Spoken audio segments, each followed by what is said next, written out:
Why is everyone so happy for Taylor Swift? I mean, besides the obvious reasons, like, oh my God, someone you love is getting married, someone you love is found love, right? But why is it that when someone gets married, gets engaged, that's usually their most liked pictures ever on Instagram, their most comments, their most shares, their most liked and everything. What is it about love that's so admirable? Right? Why is it that even people that have been married and divorced will still want you to quote unquote find love and get married? I mean, speaking from experience, my mom's been married and divorced twice. Sorry, mom. She's just out there catching strays. But I know for sure, for a fact, that she still wants me and my sister to find love and get married. What is it about love that's so endearing and captivating and so like seemingly magical that everyone wants you to have it, even though we all know that there's a very high chance it would end in divorce? I don't know what the statistics are right now, but not a lot of marriages work out. Not a lot of relationships work out. 99.9% of them will fail. And the 0.1% of relationships that do work out and lead to engagement still kind of fail in marriage. But why is it that we still want love? Why is it that Taylor Swift, who seemingly has everything she could ever want, she has a successful career, she, I think, has great friends, lots of friends around her, she has a lot of money. I think she's a billionaire now. I don't know how rich she is, but she seemingly has everything. She's a beautiful woman, and yet she wants love. That's how we connected with Taylor Swift.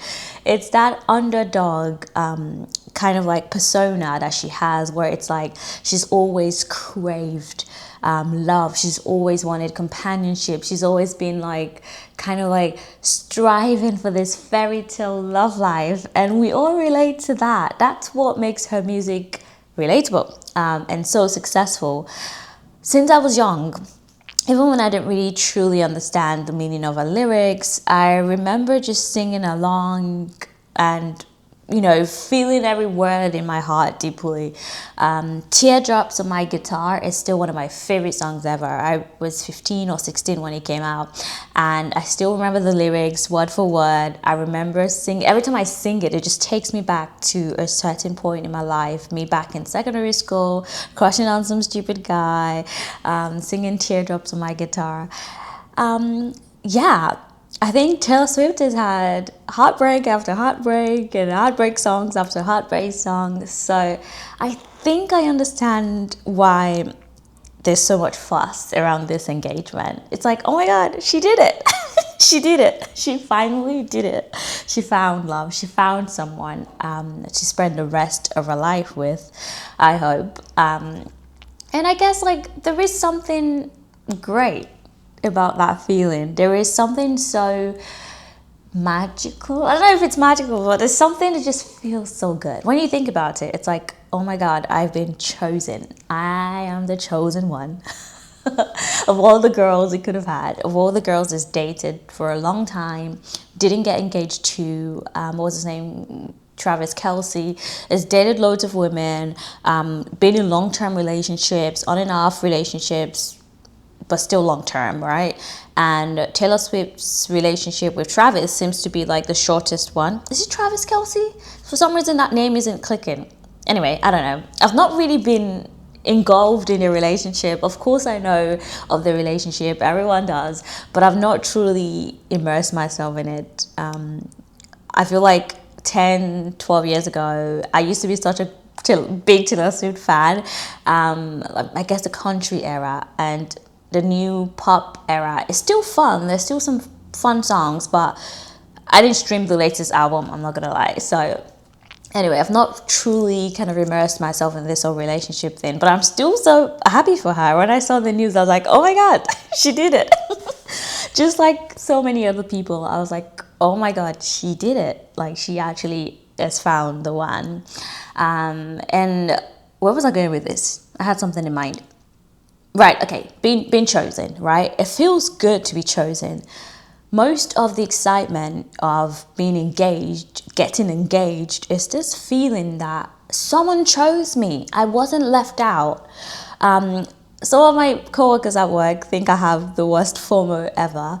And I don't know if they're right. Maybe I do have FOMO. But for me, it's more so that I feel like these moments in our lives, and I don't want to sound cliche, but these are the days of our lives. Like every minuscule, like trivial, tiny moment, the moment when my coworkers and I go to get coffee together, the moment we go get lunch together, the moment we have lunch together, the moment we turn around and just chit chat in the office. These are the moments of our life. These tiny moments are the majority of our lives. You don't get a lot of engagements in your lifetime. I mean, you would hope it's just the one time, right? You don't get a lot of wedding days in your lifetime. You would hope you get married once and done, right?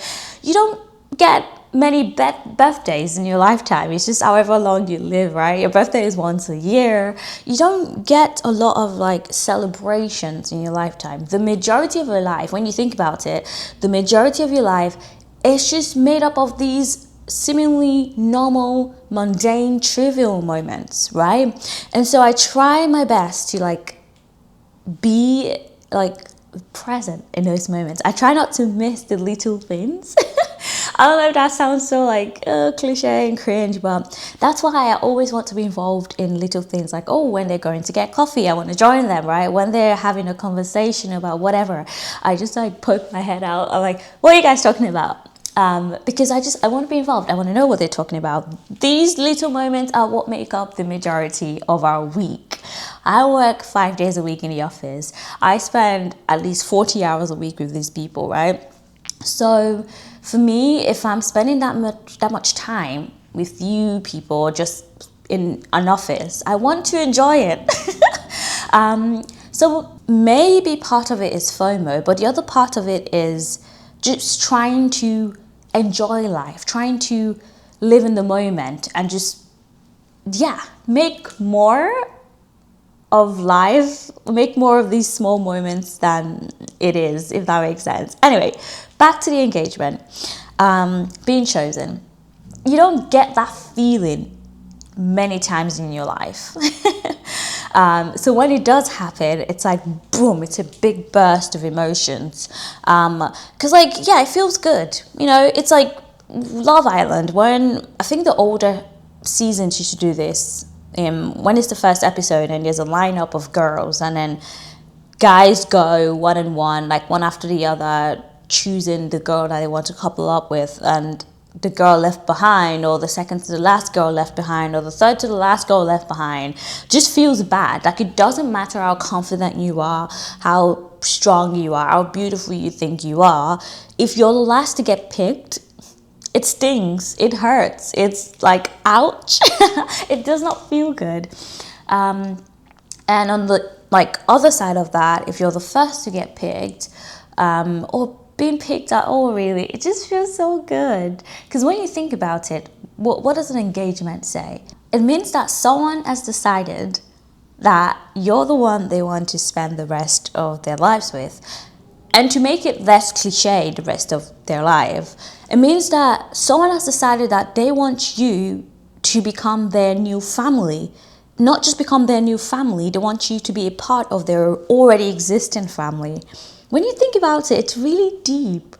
Like, it's the one thing that I feel bad for men about, okay? The men that take a long time to get engaged and whatever.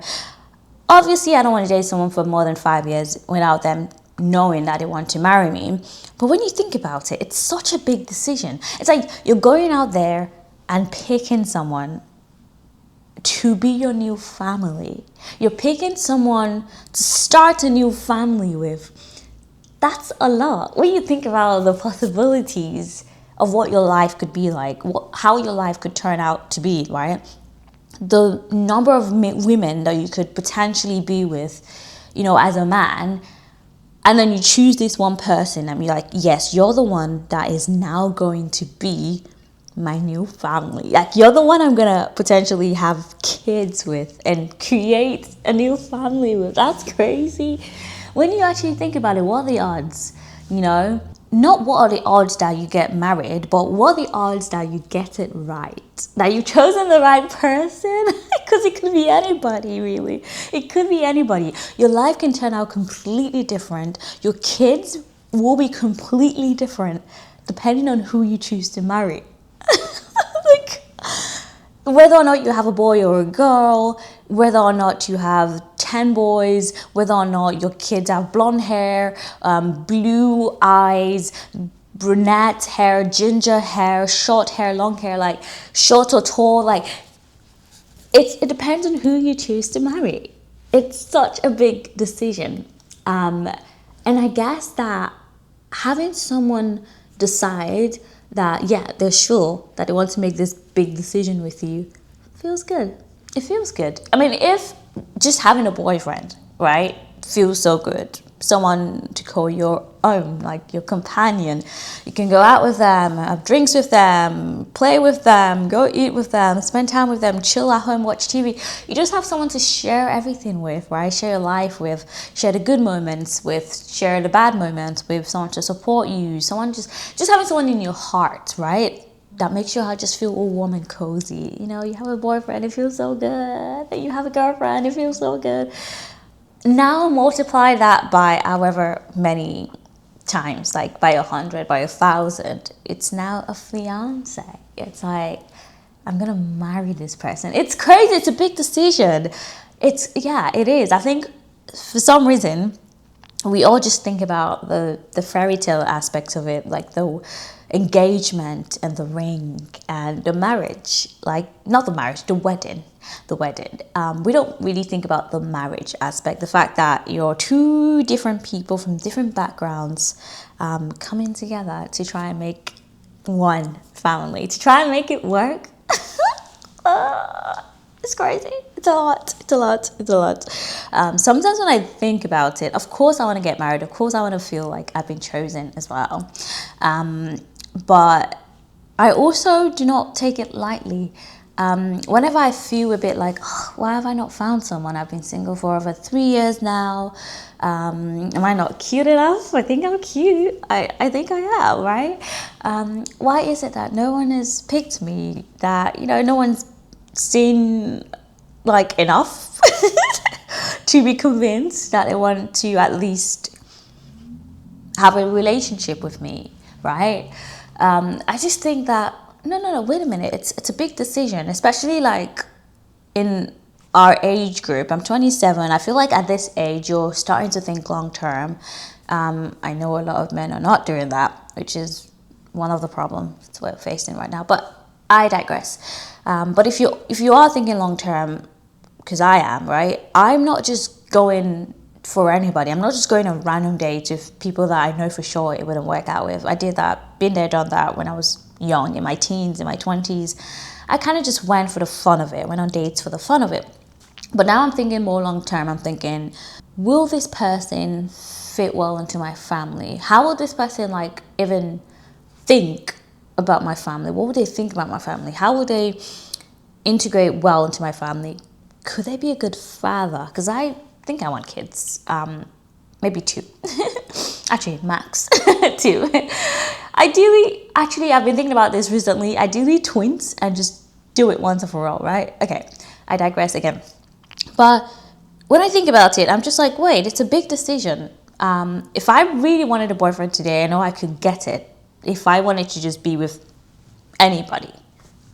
Yeah, that's the truth. If I really just wanted the boyfriend so bad, I know that I can get one. I'll just go on Tinder and find some desperate person and just be their girlfriend. But that's not what you want, because that wouldn't make you feel chosen. I feel like a huge aspect of how great this Taylor Swift engagement is not just that she found someone, it's that she found a good catch, right? I think he's a good catch. He seems like a good catch. He's an athlete. Is good looking, is tall, is, you know, he's got a good body. Like, she got it all. She got everything that, a lot of girls want. And I think that's why we're all cheering for her. For people that have been listening to her songs from back in the day, Love Story, Teardrops on My Guitar, Blank Space, all the, songs about craving and longing and wanting love. And now she's got it. She's one of those people that's not scared to long for love. It's cringe sometimes, but we love that cringe. We relate to that cringe. And I think that has a lot to do with that success. She has a way of just like saying in her lyrics things that we're all thinking, but perhaps we're too shy, or we feel like too embarrassed to say out loud, that we want you so bad, and we're crying because we don't have you, and we feel less than because you haven't chosen us, things like that. I feel like we kind of relate to some level, to whatever degree, to her lyrics. And I feel like that's why Taylor Swift is so relatable and so loved, and this feels like a win. Our engagement feels like a win to all the girls, that we can do it too. If Taylor can do it, we can all do it too. People have called her like an average girl, like, she's not the hottest girl in the world, she's not the most this or the most that, and that's why people relate to her, because they see themselves in her. She seems like an everyday girl you go to school with, right? You went to school with in high school, whatever.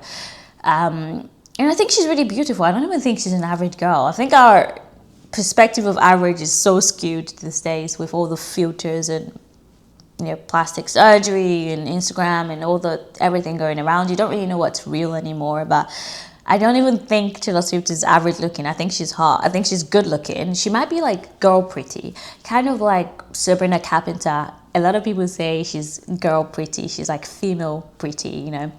Females, women love Sabrina Carpenter. They think she's so beautiful, but she's not necessarily for the male gaze. I think that's what men think or have in mind when they say she's like an average girl. But anyway, congratulations, Taylor Swift. Congratulations to all the Swifties out there. We've got this. We can do it too. If Taylor can do it, you can do it. Since she's just your average girl, it means you can have it too. She did it. You can do it. We can all do it. We'll find our Prince Charming, have our love story, and say yes to the dress. All right. Thank you guys so much for watching. My name's Angie, and I hope you enjoyed this episode. I'll see you again in my next video. Bye.